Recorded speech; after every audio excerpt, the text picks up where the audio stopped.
ये देखिए इसमें कह रहा कि हम इसे दशमलव डेसिमल में बदलना, किसी में बदलना है डेसिमल में। कह रहा write the each of pair following of as decimal, इसको हमें दशमलव में बदलना है। तो क्या करेंगे बेटा, इसको 20 प्लस 6 प्लस 0, इसको हमें दशमलव में बदलने के लिए क्या करना पड़ेगा, दशमलव बदलने के लिए ये करना पड़ेगा कि हमें 4 में 10 से डिवाइडेशन करना पड़ेगा, ठीक है। तो यहाँ पे से डिवाइडेशन करेंगे तो यहाँ 0 लगाएंगे तो यहाँ भी 0 बढ़ जाएगा, दशमलव लगा 0 रहेंगे। तो 10 4 जा कितना होता है 40, यानी इसके स्थान पर लोग 0.4 लिख सकते हैं, ठीक है। अब हमको पता है कि इन दोनों को अगर हम ऐड कर लेंगे तो 26 हो जाएगा कि नहीं हो जाएगा, प्लस 0.4, तो यहाँ पर हम लिखेंगे 26 0.4, यहाँ पर 0। इस तरीके से हम लोग डेसिमल का ऐड करते हैं। तो डेसिमल का ऐड करेंगे यहाँ से 4 को ऐड करेंगे, पॉइंट लगाएंगे 6 और 2, इस प्रकार हमारा ये आंसर बाहर निकल के आएगा। ये आपका पहला आंसर, ठीक है। दूसरी सवाल में से बना के आज 7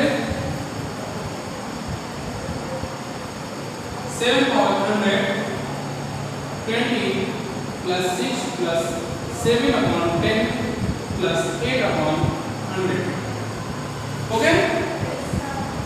तो ये रहा आपका, तो इसको आपको पता है इसको ऐड करेंगे 726 पूरे को ऐड करेंगे 726 हो जाएगा। अभी हमने आपको बताया कि जब 10 से डिवाइड करेंगे तो यहाँ 0.7 आएगा और 100 से करेंगे 0.08 आएगा, क्लियर। अब आपको पता है कि इसको हम ऐड कैसे करेंगे, सबसे बड़ी वाली संख्या सबसे ऊपर लिखते हैं लोग, उसके बाद दशमलव वाली संख्या लिखते हैं, फिर उसके बाद फिर दशमलव वाली संख्या, इस तरीके से कुछ लिख देते हैं। तो यहाँ दशमलव लगा के ऐसे, किसी को लिखकर दशमलव से में कोई लेना देना नहीं है। तो अब यहाँ देखो क्या करेंगे, इसको हम ऐड करेंगे, तो यहाँ 0 में 8 को ऐड करेंगे 8 और 7 को 7.62 अपॉन 7, ये आपका पूरा हो गया आंसर। कितना होगा 726.78, ठीक है। इस प्रकार का आपका ये आंसर हुआ। आप जब भी प्लस करें या माइनस करें या मल्टीप्लाई करें, प्लस माइनस में सबसे कंफ्यूजन बच्चों को कहां होता है, प्लस और माइनस में। प्लस और माइनस में ही दिक्कत होती है, क्यों, प्लस और माइनस में वो क्या करते हैं कि कुछ बच्चे ऐसे होते हैं, ऐसे लिखा है, ऐसे करके ऐसे लिखा, उसको कंफ्यूजन में कर देते हैं। कैसे करते हैं, 8 2 लिखने के बाद वो इस तरीके से कुछ ऐड करते हैं, ऐसे ऐड करते हैं। तो ये ऐड करना हमको क्या होता है, गलत हो जाएगा। जब तक हम डेसिमल को एक सीरियल लाइन में रख ना लें तब तक हमारा आंसर सही नहीं आ सकता। ये बच्चे काफी इसको मल्टीप्लाई में है, तो आप ऊपर नीचे दोनों साइड में मल्टीप्लाई कर सकते हो, ऊपर नीचे मल्टीप्लाई करिए। उसके बाद जैसे मान लीजिए अभी आपके पास ऐसे अंक दिए हैं, ऐसे आपको डिजिट दिए और ऐसे यहाँ पे दिया है, इस तरीके से अगर इस तरीके से आपको दिया है मल्टीप्लाई करने का, या ये पॉइंट यहाँ रखा है, इस तरीके से मल्टीप्लाई करने के दे रहा है, तो आप सबको मल्टीप्लाई कीजिए, बट लास्ट में हमको यहाँ का और यहाँ का दोनों डिजिट लेके और यहाँ का 1 डिजिट लेके 3 डिजिट के बाद ही पॉइंट लगाना होगा, ठीक है। अब ये 3 डिजिट का होता है, क्यों, मल्टीप्लाई में हमेशा डेसिमल आगे की ओर जाता है, मल्टीप्लाई हमेशा कहाँ जाता है, आगे की ओर जाता है, और डेसिमल दशमलव जो है वो डिवाइडेशन में भाग में आगे की ओर की बजाय पीछे की तरफ चला जाता है ना। अगर मान लीजिए एग्जैक्ट अगर आपके पास इस तरीके से कोई सवाल लिखी हो इस तरीके से, और इसमें 100 से अगर डिवाइड करना हो तो क्या होगा, 100 से डिवाइड करने का मतलब ये होगा कि हम इसका ऊपर नीचे 100 का मल्टीप्लाई करते हैं, है ना। ये अगर 100 से डिवाइड करेंगे ये हमारा हो जाएगा 0.0026। आई बस में अब मल्टीप्लाई में है ना, इसको और कम कीजिए तो आप इसके तरीके के और नीचे भी कर सकते हो, ठीक है। बच्चे खासकर ध्यान दें कि ये मल्टीप्लाई को डिवाइडेशन में करते हुए ये इन चीजों में गलतियां ना करें। अगर गलती करते हैं तो इन चीजों में गलती कर देते हैं तो उनका कभी राइट आंसर आ ही नहीं सकता। जैसे अभी हमने आपको यहाँ पे दिखाया कि इन सभी जगहों पर सबसे ज्यादा उनके लिए इंपॉर्टेंस दशमलव है। अभी आप लोग डेसिमल के बारे में ही पढ़ रहे हैं। आपने देखा होगा कि डेसिमल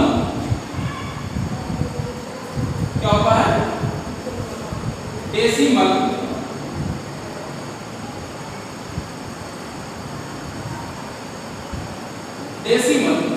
ये लिखा। अब डेसिमल तो हमारा कई कंडीशन में आता है, डेसिमल की हिंदी होती है दशमलव, ऐसे, बट ये आपका ऐसे गलत हुआ, दशमलव है ना, ये दशमलव लिखा। दशमलव का मतलब हुआ 10, अल्लाह मतलब होगा अंकों का समूह, ठीक है। अब 10 अंकों का जो समूह होता है उसके 10 का अंतर जो होता है, मतलब 10 का समूह इक्वेशन बनता जाएगा, 10 का ग्रुप बनता जाएगा, उसी से हम लोग क्या करते हैं, दशमलव अर्थात डेसिमल, ठीक है। दशमलव का अर्थ ये होता है, अभी हमने जैसे पिछली कक्षा में पढ़ा, इसमें नेक्स्ट वाली कक्षा में साइड में पढ़ाया, उसमें कह रहा था कि प्रतिशत, जिसको हम हिंदी में प्रतिशत कहते हैं और इंग्लिश में परसेंटेज कहते हैं, क्या कहते हैं, परसेंटेज।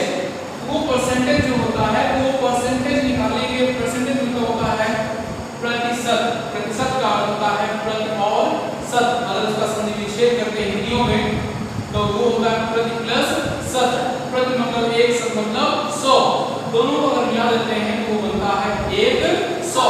प्रतिशत का अर्थ हुआ 100, आई मीन 100, ठीक है। अब अगली सवाल देखिए, जैसे इसमें बोल रहा है कि express the following factor into decimal, कह दिए गए फैक्टर को, दिए गए भिन्न को आपको दशमलव में परिवर्तित करना है। दशमलव में परिवर्तित कैसे करना है, जैसे आपकी पहली सवाल दिया है 7/10, आपकी ये पहली सवाल है भाई, ठीक है। ये 7/10 है, 7/10 को अगर दशमलव पर साथ करें, सबसे छोटी बात आपको ध्यान में देना है कि नीचे जितने अंक 0 हो, नीचे जितने 1 के बाद जितने 0 हो उतने अंक बाद पीछे से गिन के 0 लगाया, दशमलव लगाया जाएगा। जैसे यहाँ इसके बाद दशमलव लगाना है, 0 के बाद 1 अंक है, 1 अंक बाद दशमलव लगेगा, पीछे से 1 अंक मिलेगा तो उसके आगे दशमलव लग जाएगा, ये हो जाएगा आपका आंसर। अगर मान लीजिए इसी जगह आपके पास कुछ ऐसी सवालें दी जाए, कुछ ऐसी सवालें दी जाए, कुछ ऐसे लिखा है 1000, क्या लिखा है 1000 सवालें दी जाए तो 1000 आपको 1000 कैसे करेंगे, नीचे से कितने डिजिट दिख रहा है 3, नीचे कितने दिख रहा है 3, और ऊपर से हम देखते हैं 2 डिजिट दिखता है, तो भाई हमने 2 डिजिट लिख दिया और हमको दशमलव कितने डिजिट बाद लगाना है 3, कितने डिजिट बाद लगाना है 3, अब 3 डिजिट लगाना है, 0 बढ़ा कर कभी डिजिट लग सकता है, लगेगा कभी ना, ये इस प्रकार आपका आंसर होता है, ठीक है।